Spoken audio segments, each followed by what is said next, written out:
Hello there niggers my. Do you know what you just said? Oh fuck, sorry, let's make a cut and start again. Hello there bitches, my name is Jacket. And this is my show. Late News with Jacket. Episode 10 everybody. Oh, it's been a long way. And today's topic is economy. Entertainment.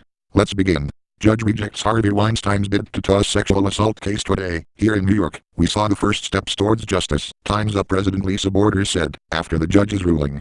Michael R. Sisek, New York, AP, and a New York judge declined to dismiss sexual assault charges against Harvey Weinstein Thursday, rejecting the latest push from the disgraced film producer's lawyers to have his indictment thrown out. Judge James Burke's ruling buoyed a prosecution that has appeared in rocky ground in recent months amid a prolonged defense effort to raise doubts about the case and the police investigation. Weinstein's lawyers argued the case had been irreparably tainted by a detective's alleged coaching of a potential witness and one of the accusers. They also said the grand jury should have been shown evidence that Weinstein had exchanged friendly emails with his two accusers after the alleged attacks. Prosecutors insisted their case was strong. Weinstein's defense attorney, Benjamin Brathman, said he was disappointed with Burke's ruling, but said he remains confident Weinstein will be completely exonerated at trial. We intend to vigorously defend this case to the best of our ability, Brathman told reporters after the hearing. It does not in any way suggest that the case against Mr. Weinstein is going to end badly. Weinstein has denied all allegations of non-consensual sex. He pleaded not guilty and is free on $1 million bail. He left court without commenting. He is charged with raping an unidentified female acquaintance in his hotel room in 2013 and performing a forcible sex act in a different woman in 2006. Images of Weinstein, a notoriously bombastic producer of Oscar winners Shakespeare in Love and The English Patient, in handcuffs last spring were seen by many women as a cathartic moment in the number meter reckoning. About half a dozen women supporting Time's Up, including actresses Amber Tamblyn and Marissa Tomei, were at the hearing Thursday. Alright, moving on. Rapper Travis Scott to join Maroon 5 for SP Live halftime show 12:53 p.m. BPS. Maroon 5 is padding out its lineup for the Super Bowl Live halftime show, adding rapper Travis Scott to the performance, according to multiple reports. Scott, a six-time Grammy Award nominee, will be working with Maroon 5 for the first time when they perform on the Mercedes-Benz Stadium field in Atlanta.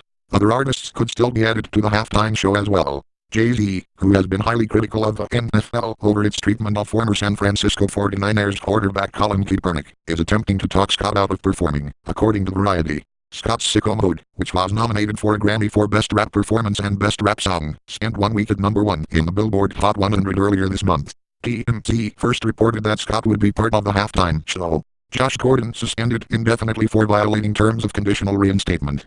12:56 p.m. BT. Mike Rice-Espen, staff writer. New England Patriots wide receiver Josh Gordon has been suspended indefinitely for violating the terms of his conditional reinstatement under the NFL's drug policy, the league announced Thursday. Effective today, Josh Gordon has been returned to the reserve/commissioner suspended list indefinitely for violating the terms of his conditional reinstatement under the policy and program for substances of abuse, the league said in a statement. Gordon, 27, had been suspended by the NFL for most of the previous 4 seasons because of multiple drug violations.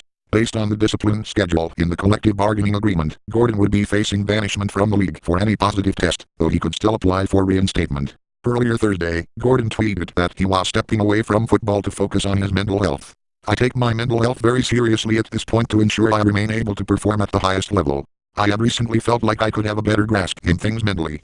With that said, I will be stepping away from the football field for a bit to focus on my mental health, Gordon said in his statement. Gordon went on to thank coach Bill Belichick, team owner Robert Kraft, the Patriots organization and the fans. A short time later, the Patriots said in a statement that they support Gordon in his continued efforts to focus on his health. Gordon missed the start of Cleveland Browns training camp this season to seek counseling for mental health and anxiety issues. He rejoined the team 3 weeks later and played in 1 game for Cleveland, before the Browns decided to move on, trading him to New England for a 2019 fifth-round pick. That's interesting. Next thing. Jennifer Lopez's overstuffed second act offer 3 movies for the price of 1.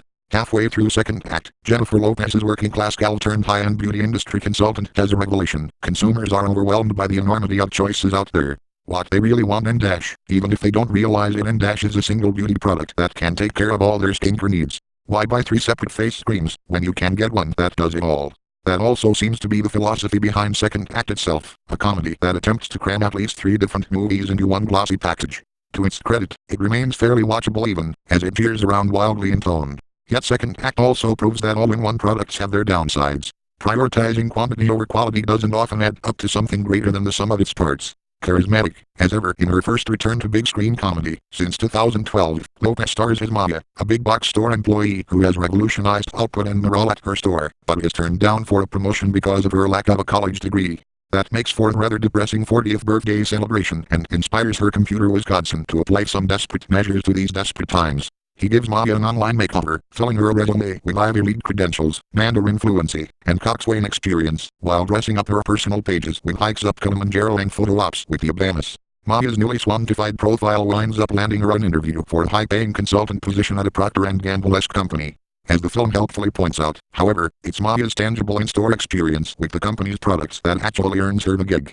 Alright, she's pretty hot too, by the way. Next thing is, Ian Somerhalder shamed for strange grocery basket of healthy vegetables. Actor Ian Somerhalder poses at the 4th annual Beyond Hunger, a place at the table gala at the Montage Hotel. Photo, Chris Pizzello/Envision/app. Vampire Diaries star Ian Somerhalder said he was shamed in a grocery store for having a basket full of healthy food, according to his Instagram post on Wednesday. A woman just stopped me in the grocery store and told me that she had never seen a basket like mine, he said. His Instagram picture shows a basket filled with vegetables. Okay, next one. Netflix PR guru Karen Berrigan leaps over to Blumhouse, Terry Everett exiting. Netflix's long-serving vice president of original series publicity will be taking over from the departing Terry Everett at the end of January as the head of marketing and communications for Blumhouse Productions, we've learned. Always besides Chief Content Officer Sarandis and more recently the original Cindy Holland and helping to steer the Netflix ship into its vast ocean of programming the past 6 years, Berrigan just informed her team this morning of the move. Blumhouse is bold and fearless, said Berrigan in a statement to Deadline today. I'm intrigued by the ambitious vision set out by Jason and his team and looking forward to working across film and television in this role, she added. That last bit is important, as Berrigan will oversee the promo machines for both Blumhouse Films and Blumhouse TV. I take immense pride in all that the global publicity team accomplished during my tenure at Netflix and am forever indebted to Ted and Cindy for their support, the soon-to-be ex-streamer executive asserted. It's been an incredible ride and I reveled in every second of it. Karen has been a pioneering and well-respected leader at one of the most innovative and successful media companies in history, said Jason Blum on Friday. We are thrilled she is joining the Blumhouse team to help bolster our global brand, generate even greater anticipation and awareness for the incredible films and TV series we are producing.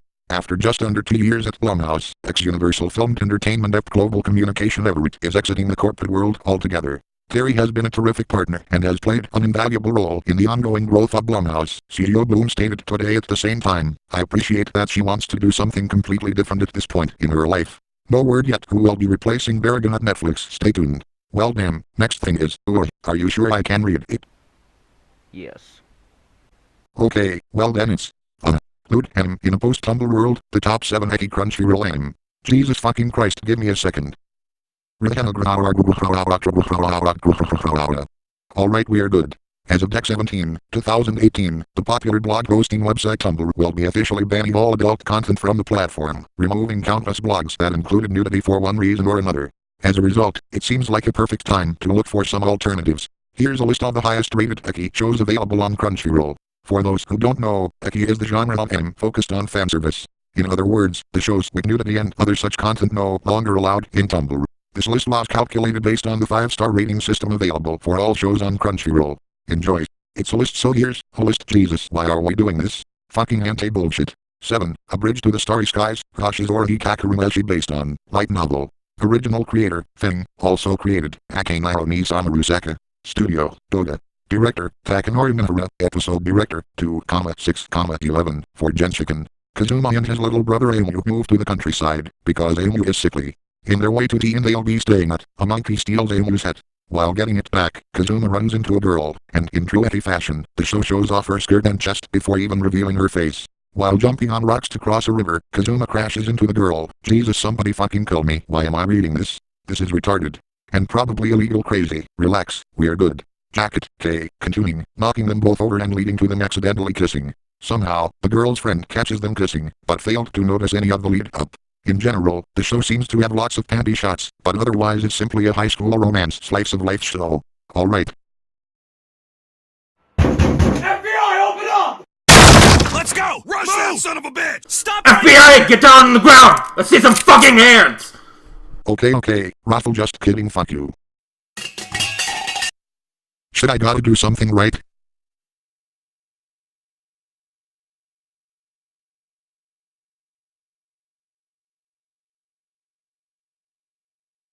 Fuck it, I will just jump off a window. Gotta make a parachute.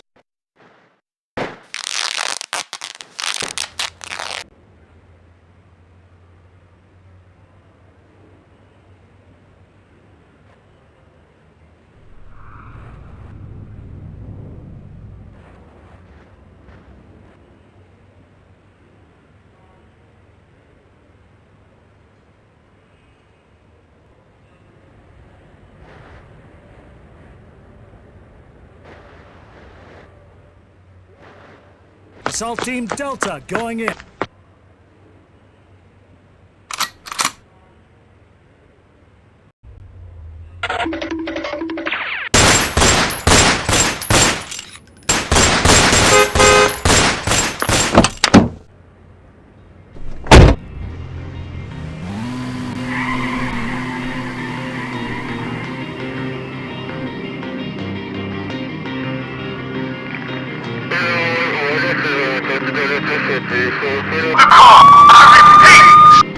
Stop your vehicle now!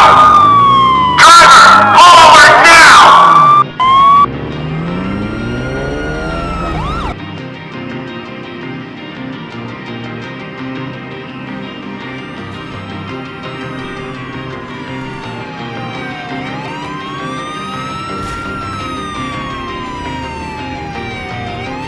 To dispatch. We've got to confirm on 1080. Pursuing the suspect.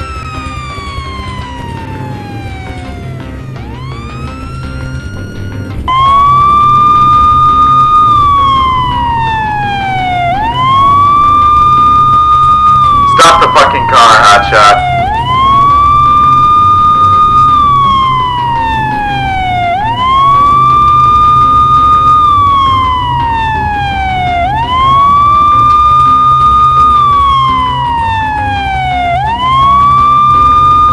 Pull over to the side of the road, princess.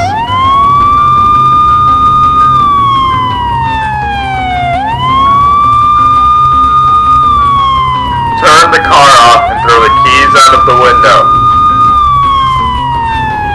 Pull over, now. Stop the car. We're gonna have a little chat. Pull over to the side of the road. Dispatch, this is 511. The suspect is fleeing out of my jurisdiction. Get a sheriff out there. Stop the vehicle! We need to have a little chat!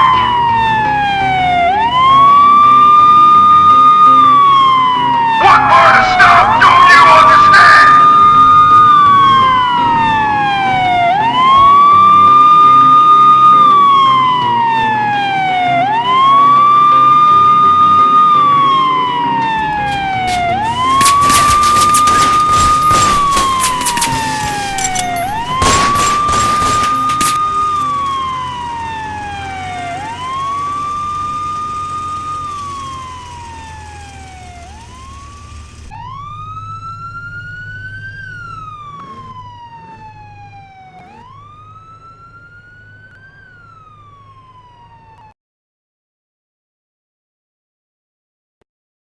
Suspect in sight. Dispatch. Suspect located. Moving to engage. Let's see those hands right now. That's how we do things round here. If you're not a U.S. citizen, you may contact your country's consulate prior to any questioning.